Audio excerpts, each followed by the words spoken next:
স্কুটারের সিটের নিচে তেলের ট্যাঙ্কার, আর সেই তেলের চারপাশেই জড়িয়ে ওটা কি কেমন যেন সাপের মতো।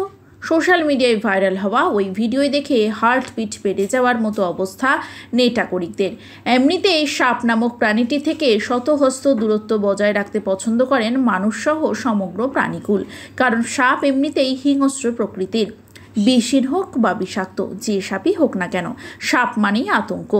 এবার স্কুটারের তেলের ট্যাঙ্কারের চারপাশে জড়িয়ে বসে থাকতে দেখা গেল একটি পাইথনকে। সাপটিকে সরানোর চেষ্টা করলে ঘটে গেল এক হাড় হিম করা ঘটনা। এরকমই সাপের একটি ভিডিও শেয়ার করা হয়েছে নেট দুনিয়ায়, যা দেখে ভয়ে কেঁপে উঠছেন সকলেই।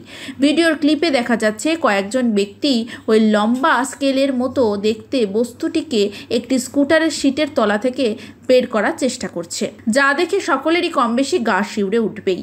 কিন্তু তারপর যা ঘটল তা সত্যিই বিস্ময়কর। স্কুটারের তেলের ট্যাঙ্কারের ওপর থেকে সিট সরাতে দেখা মিলল একটি অজগরের। স্কুটারের তেলের ট্যাঙ্কারের চারপাশে কুণ্ডলাকৃতি অবস্থায় ছিল ওই সাপ। ভাবুন তো, স্কুটারের সিটের নিচে তেলের ট্যাঙ্কারে অজগর থাকলে তার প্রতিক্রিয়া কেমন হতে পারে। ইনস্টাগ্রামে পোস্ট করার সঙ্গে সঙ্গে ভিডিওটি ঝড়ের গতিতে ভাইরাল হয়ে পড়েছে।